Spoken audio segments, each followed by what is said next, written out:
तो मेरी आज बहुत से लोगों से बात हुई मुल्तान में, वो कहते हैं कि ये पीपल्स पार्टी के जो उम्मीदवार हैं गिलानी साहब के बेटे, ये जहां जाते हैं लोग बिल इनके मुंह पे मारते हैं। हुकूमत सुप्रीम कोर्ट चली गई है कि जी ये लॉन्ग मार्च नहीं होने देना चाहिए, इमरान खान को रोका जाए, इनके खिलाफ तौहीन अदालत की कार्रवाई की जाए। बल्कि MQM के एक जिम्मेदार ने नाम खुफिया रखने की शर्त पर इस बात की तस्दीक की है कि 2 से 3 रोज में अच्छी खबरें, मजीद अच्छी खबरें सामने आएंगी जो सूबे के मफादात में अहम होंगी। सब्सक्राइब करें और बेल दबाएं ताकि कोई खबर रह न जाए।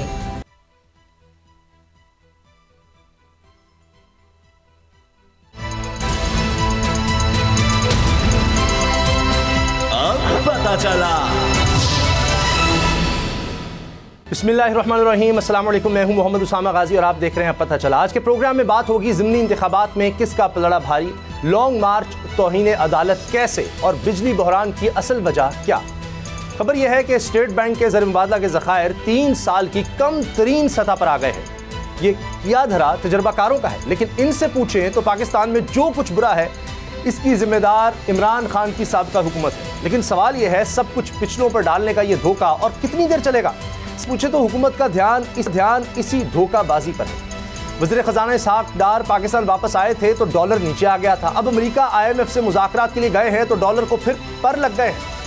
अब खुद समझ लें कि पहले कीमत का कम होना धोखा था या अब फिर डॉलर का महंगा हो जाना धोखा है। एक और धोखा मुलाहिज़ा कीजिए।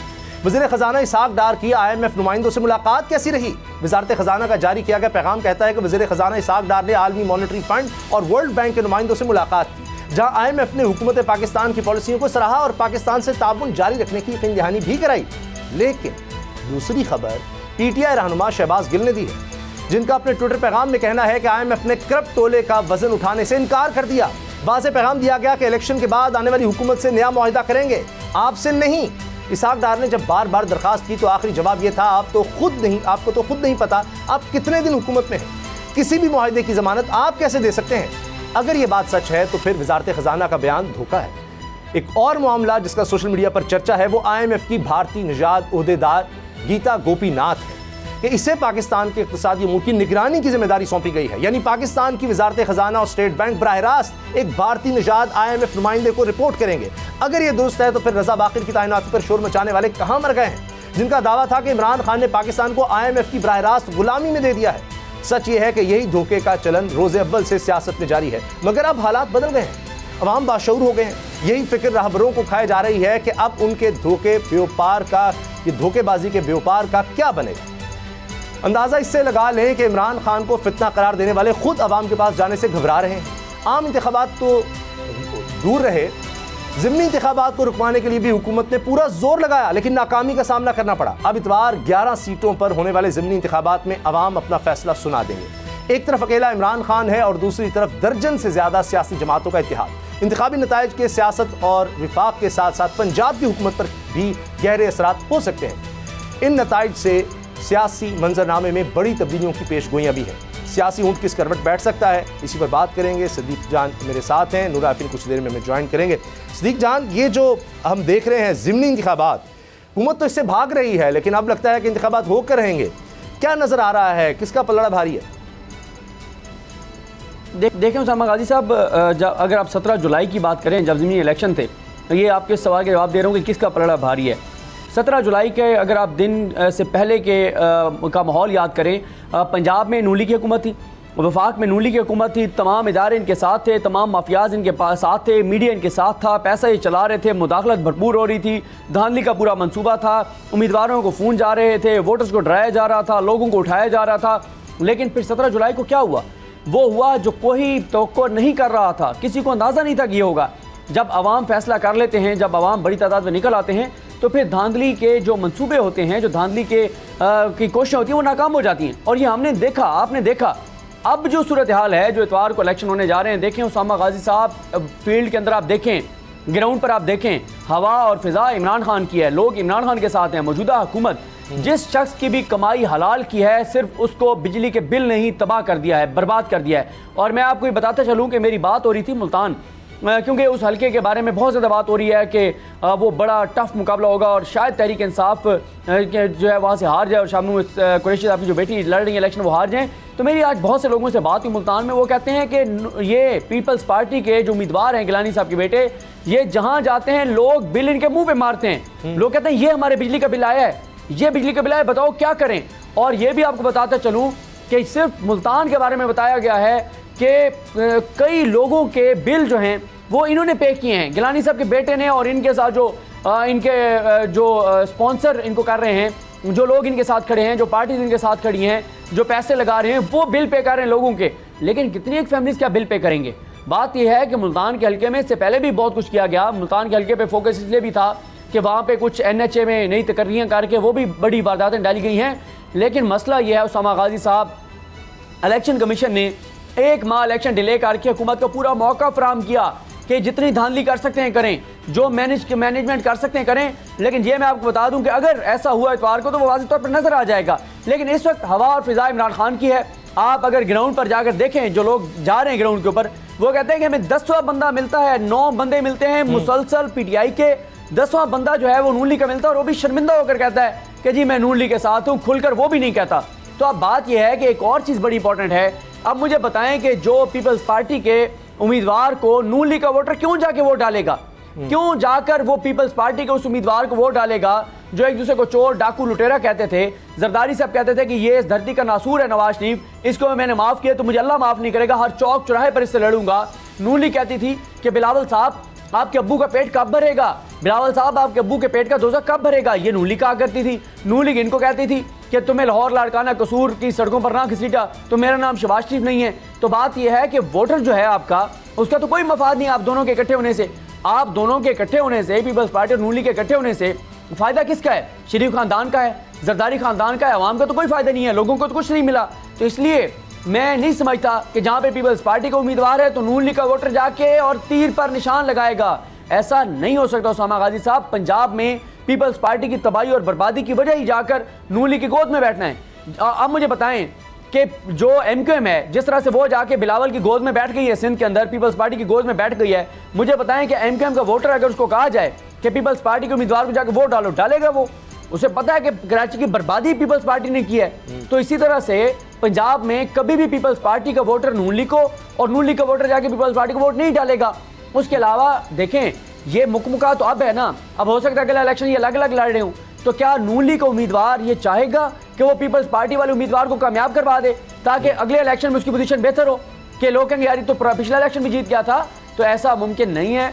और वाज़ेह तौर पर उसामा गाजी साहब नजर आ रहा है कि अगर ये इलेक्शन जीत रहे होते ना तो ये 123 के 23 इस्तीफे मंजूर कर लेते। इनके पास तो बेहतरीन मौका था, 123 इस्तीफे मंजूर करते और उसमें अक्सरियत सीटें जीत लेते और इनके पास तादाद अच्छी खासी हो जाती, 2/3 मेजॉरिटी आ जाती, या इनमें तरमीम कर लेते, 62(1)(f) के तहत तरमीम करके नायली को 1 टर्म कर देते तो नवाज शरीफ की रायत नायली खत्म हो जाती।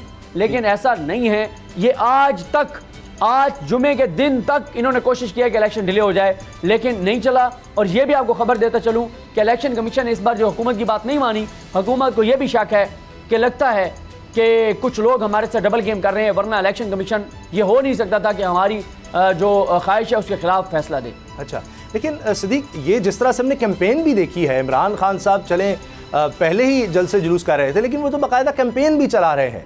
दूसरी तरफ कैंपेन भी कुछ ठंडी है, या वो अब मीडिया भी क्या दिखाए, लोग नहीं आते उनकी तरफ, या वो पहले ही हार मान चुके हैं?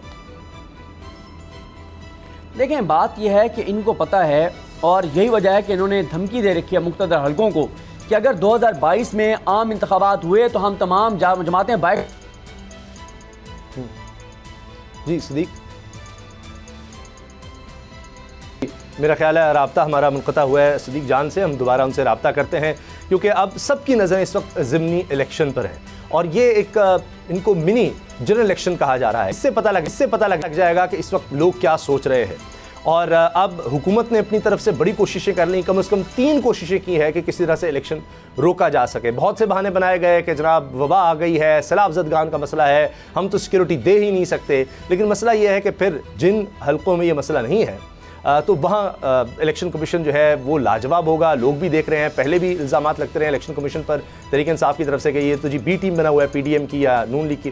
तो सिद्दीक जान, जो बात आप कर रहे थे कंटिन्यू कीजिए, अगर आप तक मुनक़ता हुआ था कि दूसरी तरफ से उस तरह कैंपेन नहीं चल रही।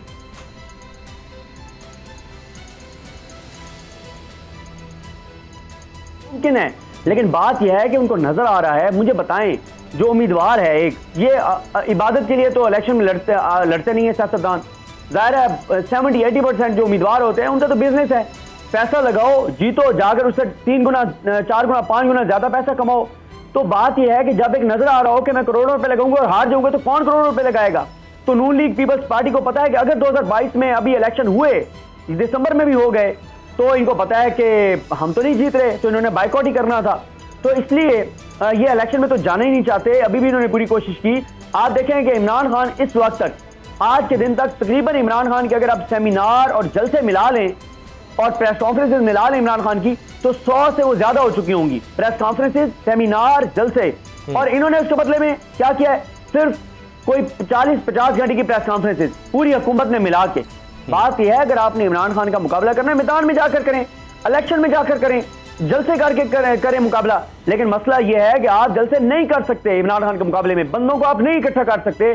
और कितने जलसे करेंगे? इमरान खान ने पाकिस्तान का कोई कोना छोड़ा नहीं है जहां पर उन्होंने इलेक्शन ना किया, उन्होंने जलसा ना किया। लेकिन इनके हालात और सूरत हाल आप देखें कि ये सिर्फ प्रेस कॉन्फ्रेंस की हद तक इमरान खान को जवाब दे रहे हैं, इल्जामात लगा रहे हैं। जितने इन्होंने बयानियां बनाए हैं वो सारे पिट गए हैं, जितने इमरान खान पर इल्जामात लगाए हैं वो सारे इल्जामात झूठे साबित हुए हैं। इमरान खान की पॉपुलैरिटी ये कम नहीं कर सके, अपना वोट बैंक ये बढ़ा नहीं सके। तो इस सारी सूरत हाल में इनको वाज़ेह तौर पर अपनी शिकस्त नजर आ रही है और बगैर लड़े ये जो है वो पसपा होते हुए नजर आ रहे हैं। अच्छा नूर आरफीन, अगली जो खबर है, एक तरफ हुकूमत कह रही है कि जी आए लॉन्ग मार्च, मसला ही कोई नहीं है, हम देख लेंगे। राना सनाउल्लाह बड़ी सख्त जुबान इस्तेमाल कर रहे हैं, इमरान खान को उल्टा लटका देंगे, इसको छोड़ेंगे नहीं, इस तरह की बातें। दूसरी तरफ सुप्रीम कोर्ट भी जाया जा रहा है। तो आपको लगता है कि लॉन्ग मार्च चूँकि माजी में हो चुके हैं तो तब नहीं रोके गए, तो अब ये जवाब बन जाएगा कि इमरान खान को रोक लिया जाए, इनके लॉन्ग मार्च ना करने दिया जाए? सुप्रीम कोर्ट जाया जा रहा है, मैं आपकी बात नहीं समझ पाया। सुप्रीम कोर्ट वजाहत करेंगे? हुकूमत सुप्रीम कोर्ट चली गई है कि जी ये लॉन्ग मार्च नहीं होने देना चाहिए, इमरान खान को रोका जाए, इनके खिलाफ तौहीन अदालत की कार्रवाई की जाए। बल्कि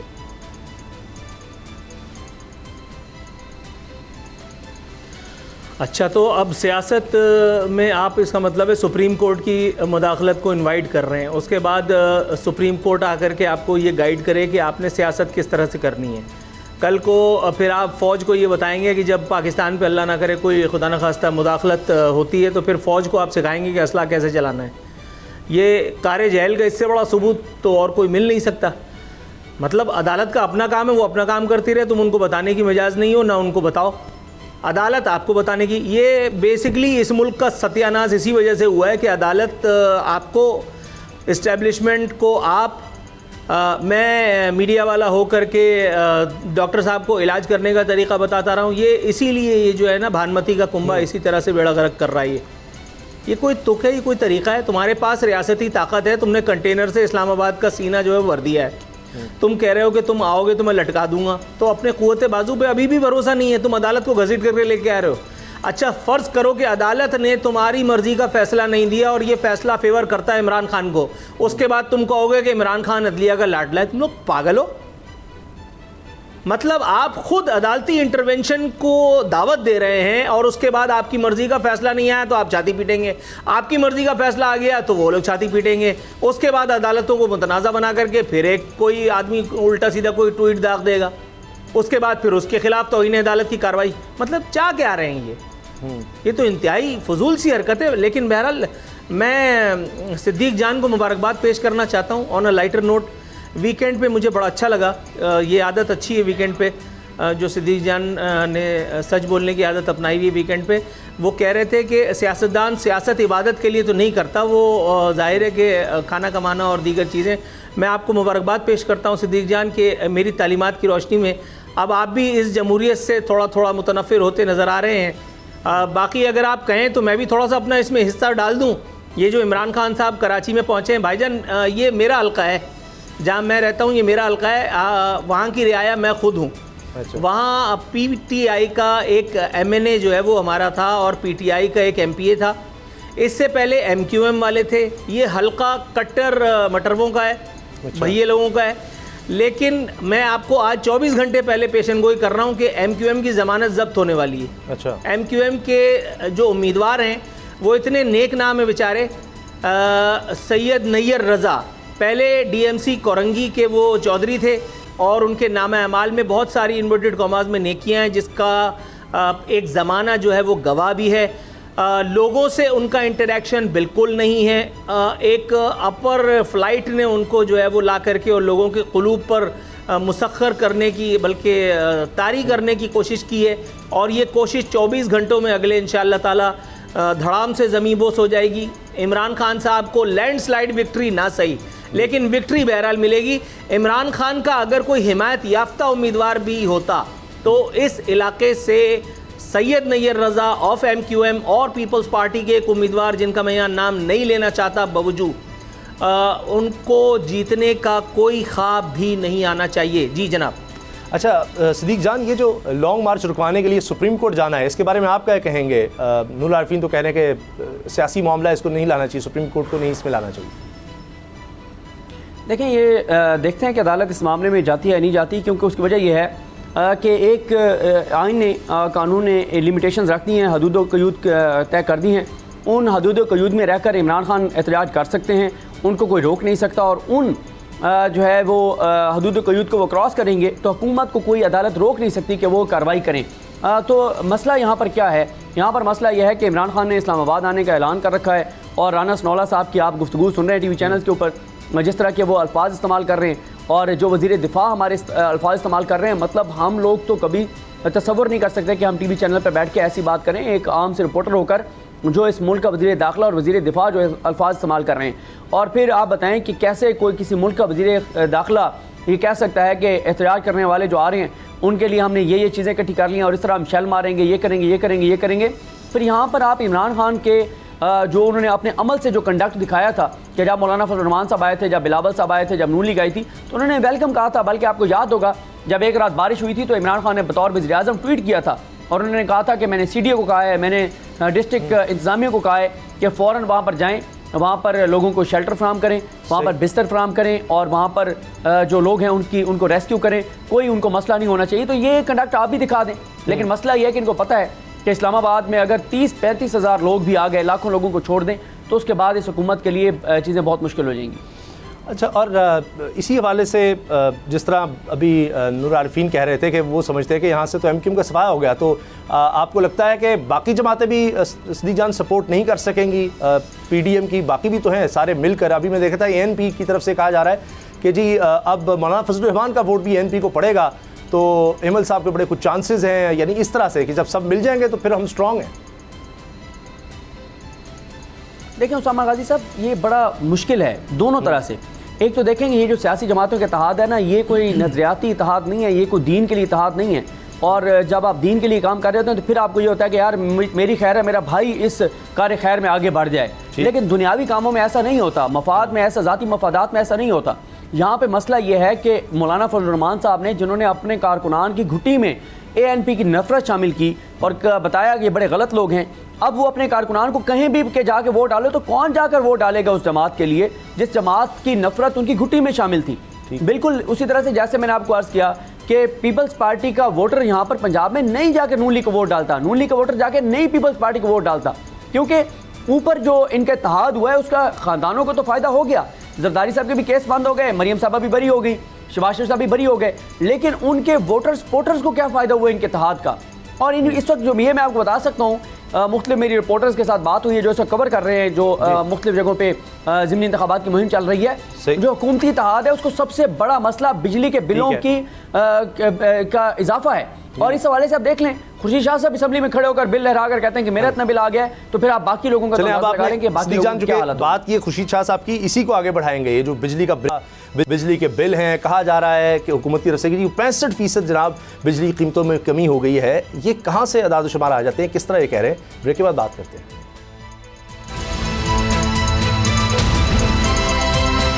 अब पता चला,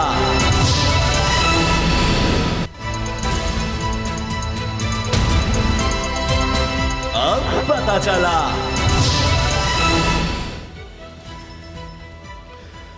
अभी हाल ही में मुलाकात हुई चौधरी शुजात हुसैन साहब की भी कहा गया जी वज़ीर आज़म से, और इस मुलाकात के हवाले से ये बातें सामने आईं कि चौधरी शुजात ने गिले शिकवे भी किए हैं वज़ीर आज़म से कि जी हम अब तो आपके साथ हैं लेकिन महंगाई भी कुछ कम की जाए। तो अब जिस तरह से बिजली के बिल है, एतराज़ात तो बहुत है लेकिन साथ सब हैं, शायद मजबूरी है इस वजह से। महंगाई का कहते हैं जी हाँ जी है, और दावे ये हैं कि सागडर साहब आ गए अब सब ठीक हो जाएगा। खुद शहबाज शरीफ साहब ये कह रहे हैं, लेकिन अब सागडर गए हैं तो डॉलर फिर ऊपर जाने लग गया। तो सिद्दीक जान क्या करें, सागडर साहब को यहाँ पर बांध कर रखें कि वो ना जाया करें, डॉलर ऊपर चला जाता है, महंगाई वो कह रहे हैं जी, सागडर साहब कह रहे हैं जी 6 महीने में हम हालात नहीं ठीक कर सकते।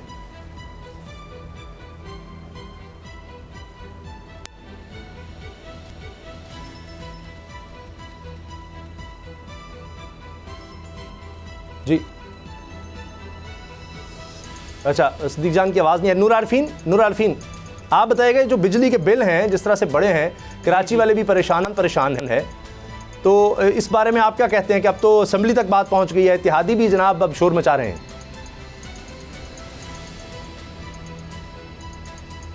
हाँ ठीक है, जिसको जिस काम का कहा गया है वो काम कर रहा है, लेकिन इससे होना वाना कुछ भी नहीं है।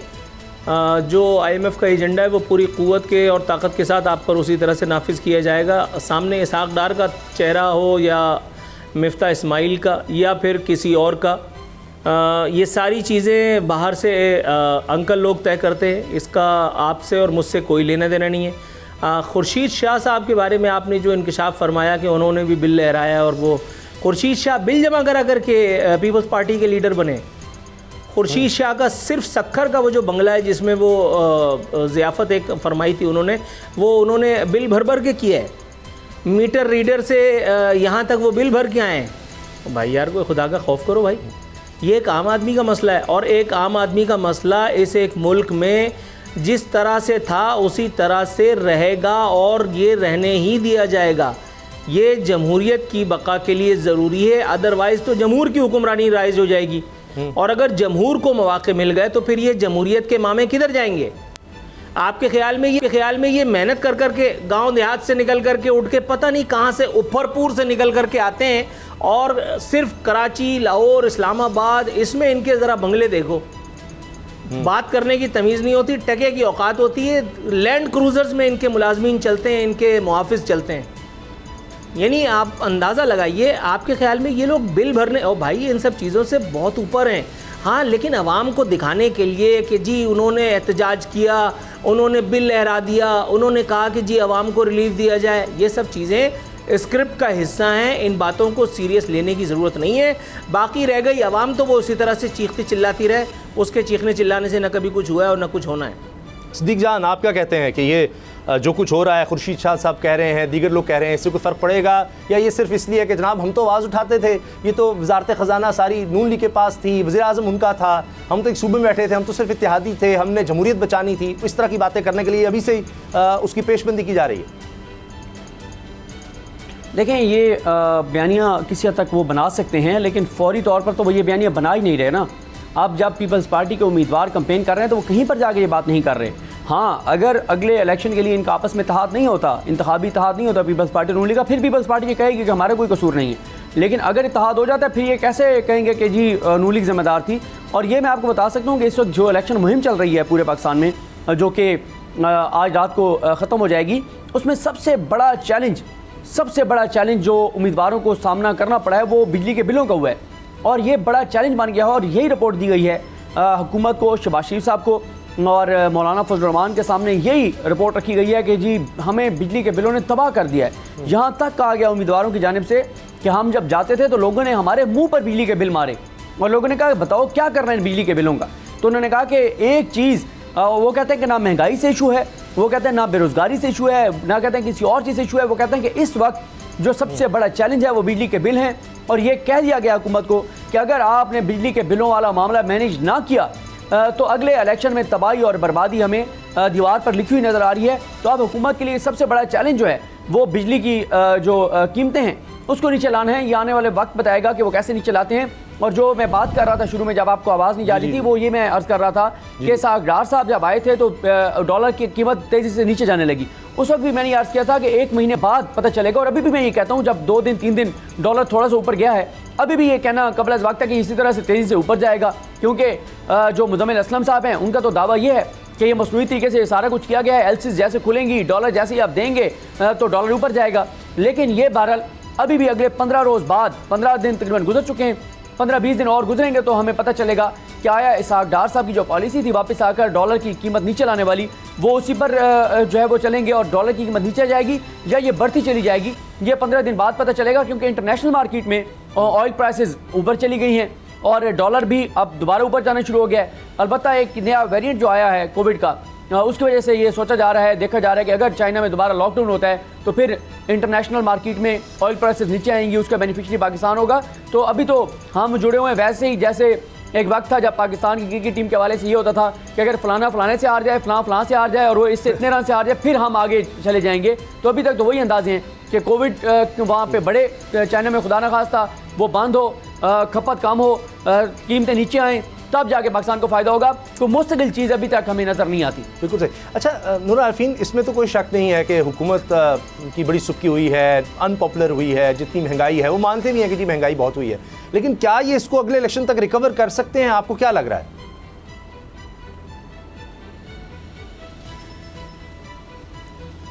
अरे बड़े बड़े फांदेबाज पड़े हुए पाकिस्तानी सियासत में भाईजान, क्या हो गया? ये ऐसा 90 साल की बुढ़िया को ब्यूटी पार्लर में जब घुसड़ते हैं ना और वहाँ से जब वो निकलती है तो ऐसी मतलब पोपट किस्म की कोई चीज़ आपके सामने आती है जिस तरह की पाकिस्तानी जमहूरियत है।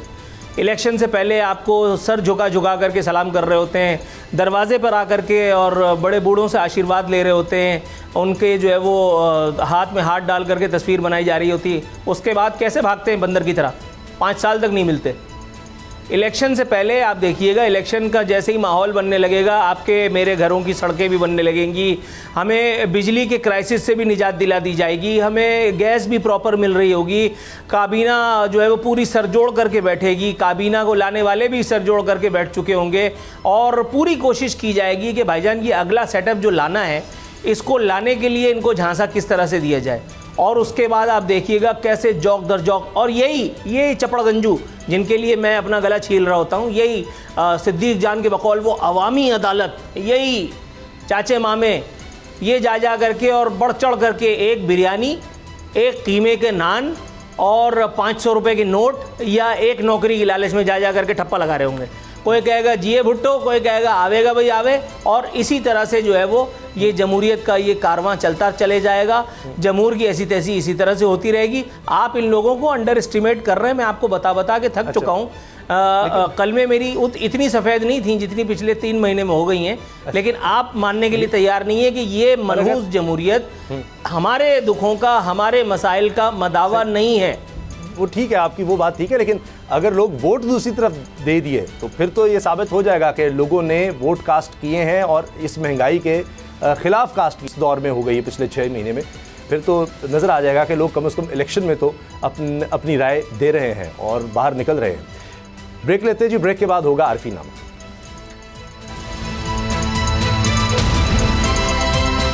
अब पता चला,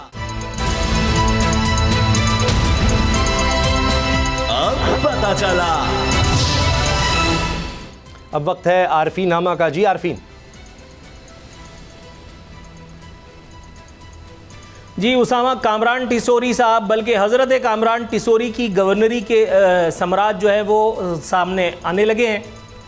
एक मीटिंग हुई है, उसके हवाले से एक ख़बर लूप की सूरत में मौजूद है। ज़रा इस लूप को मुलाहिज़ा कीजिए। ये ख़बर बता रही है पीपल्स पार्टी MQM का इजलास, बल्दियाती कानून में इख्तियारात पर मुस्बत पेशरफ्त।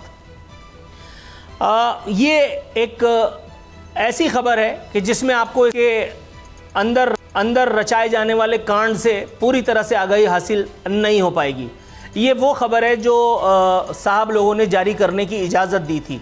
इस खबर में ये बताया गया है कि अवाम की फलाह बहबूद, उनकी भलाई के लिए बल्दियाती इख्तियारात, वो बल्दियाती इख्तियारात जो सईद गनी चौधरी बन करके बैठे हुए थे कि नहीं दूंगा, किसी का बाप भी नहीं ले सकता, मुताद्दिद प्रेस कॉन्फ्रेंसेस उनकी इस पे रिकॉर्ड पे हैं, जिसमें मुराद अली शाह डट के कह चुके हैं कि सिंध में इख्तियारात इतने ही हैं, इसमें जो करना है करो। जिस पे मुर्तज़ा वहाब जो है वो बता चुके हैं कि जी मैं इतने ही इख्तियारात से सर्व कर रहा हूँ, इन्वर्टेड कॉमास में, आप लोगों को भी इससे ज़्यादा की उम्मीद नहीं रखनी चाहिए। ये दर हकीकत इख्तियारात वाली मीटिंग थी नहीं। पहले ये सुन लीजिए, इस मीटिंग में शरीक कौन कौन था। गवर्नर सिंध यानी कामरान टिसोरी, शर्जील इनाम मेमन, नासिर हुसैन शाह, सईद गनी, फ़रोग नसीम, वसीम अख्तर। अब ये दो इकाइयाँ बड़ी अलग अलग हैं, एक वसीम अख्तर और दूसरा गवर्नर सिंध कामरान टिसोरी। गवर्नर सिंध जो है वो उन्होंने गवर्नर बनने से पहले अपनी पूरी जिसको कहते हैं जोर इस बात पे लगाया था हज़रत फ़ारूक सत्तार साहब के साथ मिलकर के कि 6 अरब रुपए का मुबैना खुर्द-बुर्द हुआ है। मेयर रहते हुए वसीम अख्तर ने 6 अरब रुपए डिकारे हैं और इसी 6 अरब रुपए में से एक हिस्सा मुबैना तौर पर 2 करोड़ रुपए की लैंड क्रूज़र का बुलेट प्रूफ गाड़ी का फैसल सब्जवारी भी हथिया चुके हैं। पूरी उनकी कैंपेनिंग इस हवाले से रही थी अरसा दराज कबल, लेकिन अब एक ही सफ में खड़े हो गए महमूद और अयाज। और जब मानी टुक्कर की बात आती है तो सारे जमहूरिये एक साथ आ जाते हैं, तमाम बातों को भूल करके दोनों एक दस्तरखान पे बैठे और इस दस्तरखान का असल एजेंडा अब आपके सामने पेश करते हैं अगली खबर की सूरत में। वो खबर लगाओ भाई जिसको पढ़ करके अंदाजा हो रहा है कि ये हो क्या रहा था। इस खबर के मुताबिक MQM को सिंध काबीना में शमूलियत की पेशकश, इब्तिदाई बातचीत मुकम्मल। ये खबर है जनाबे वाला। इस खबर के कंटेंट के मुताबिक पाकिस्तान पीपल्स पार्टी ने MQM को सिंध काबीना में शमूलियत की पेशकश कर दी है। खबर के मुताबिक MQM ने सिंध में बल्दियात की वजारत के अपने पुराने मुतालबे को दोहराया है। MQM ने जिन मजीद वजारतों के लिए बातचीत की है उनमें यूनिवर्सिटीज़ एंड बोर्ड और IT भी शामिल है।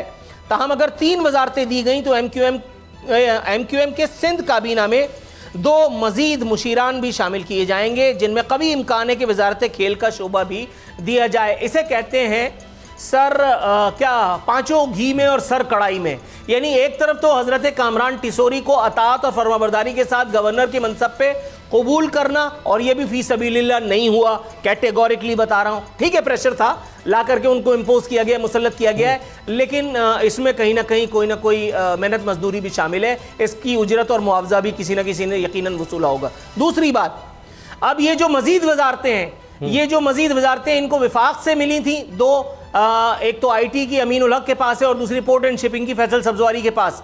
उसके बाद अब ये सिंध काबीना में भी इनके अनमोल रतन बैठ करके गुल खिलाएंगे। गोया अब बहादुराबाद को, क्योंकि उनकी बेरोजगारी के दिन करीब आने वाले हैं, 1 साल के खत्म होने से पहले इनको जितना माल अंदर करना है वो करना है, और वो उसके लिए जाहिर है यही सारी वजारतें जरिया बनेंगी।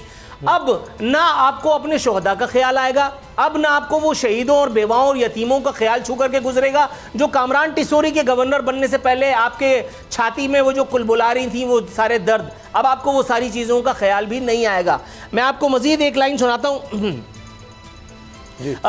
MQM के एक जिम्मेदार ने नाम खुफिया रखने की शर्त पर इस बात की तस्दीक की है कि 2 से 3 रोज़ में अच्छी खबरें, मजीद अच्छी खबरें सामने आएंगी जो सूबे के मफादात में अहम होंगी। भाई ये खबरें अच्छी आवाम के मफाद में कब होंगी? ये MQM के मफाद में होंगी, ये आमिर खान के मफाद में हो सकती हैं, ये खालिद मकबूल के मफाद में हो सकती हैं, ये कामरान टिसोरी के मफाद में निकल करके आ गई हैं, ये भी ठीक है। लेकिन आप ये देखिए कि कैसे बाहम शीरो शकर होकर के बैठ जाते हैं अपने तमाम तर इख्तलाफात को साइड पे रख के। कामरान टिसोरी को इंडक्ट करने का मतलब ये था कि MQM वो टूटी फूटी लूली लंगड़ी 2.5 रुपए वाली तमाम MQM जो अलग अलग फ्रैक्शंस की सूरत में कहीं ना कहीं बैठे हैं, जिनमें किसी को अवाम की कोई पजीराई नहीं मिल रही, सिर्फ इसलिए क्योंकि तमाम लोग एक लार्जर एजेंडा पर अवामी इंटरेस्ट में एक MQM बना करके कराची को सर्व करने के एजेंडे पर मुत्तफिक नहीं हो रहे। इसके लिए मामूल लोगों का तमाम प्रेशर भी बेकार जा रहा है। इस वजह से कामरान टिसोरी साहब को लाया गया कि भाईजान चलो इशरतुल इबाद साहब के पास पैसा वैसा, वो खैर पैसा तो माल तो बहुत है उनके पास, दुबई में वो ऐसी तो नहीं रह रहे हैं, तो लेकिन माल लगाना भी तो होता है। वो दिल वो कलेजा कहाँ से आएगा? कामरान टिसोरी मतलब बहुत बड़ी तिजोरी। अब ये तिजोरी जो पैसा लगाएगी तो उसके बाद फिर ये जमहूरियत और ये जमहूरी मुस्टंडे ये हमारा खून पी पी करके ये इनकी तोंदे भरेंगी, ये इनके कलेजों में जो है वो जो दर्द था अवामी मसीहाई का वो फिर नहीं फड़फड़ाएगा। फिर ये आराम के साथ अपना दिहाड़ा लगाएंगे, दिहाड़ी भी नहीं दिहाड़ा लगाएंगे। उसके बाद आप ये देखिए, कल कामरान टिसोरी का हमने एक शॉट चलाया जिसमें उनसे एक सवाल पूछा गया था कि जी आपको किसी ने इम्पोज किया है, तो उन्होंने कहा कि मुझे MQM जो है वो लेकर के आई है। उनसे कहा गया कि आपके वुज़रा नहीं थे उस एक तकरीब हलफ बर्दारी में, तो उन्होंने कहा कि फलां जगह था, फलां जगह था। उन्होंने आमिर खान का नाम नहीं लिया। The most important man Aamir Khan, जो दरहकीकत MQM को चला रहे हैं, लेकिन उन्होंने खालिद मकबूल को आगे कर रखा है कि भैया ये हैं, हम तो आसिफ माली हैं। लेकिन आपको सबको पता है, मुझे पता है, हम सबको मालूम है कि ये MQM ये बेसिकली खालिद मकबूल की बीमारी के पीछे छुपी है। इस MQM का मास्टरमाइंड, चलाने वाला, करता धरता, पालनहार अगर कोई है तो मामू के बाद फिर आमिर खान साहब हैं। ठीक है, माजिरों को कुछ मिले ना मिले, कामरान टिसोरी को जो मिल गया वो तो सामने है, लेकिन MQM को ये जबरदस्त दिहाड़ा लगने पर एक मरतबा फिर दिली मुबारकबाद। ठीक है, ना कारकुन ना वोटर्स ये लगा रहे हैं जनाब, जो रहनुमा है, जो हुकूमत में है, जो हुक्मरान है।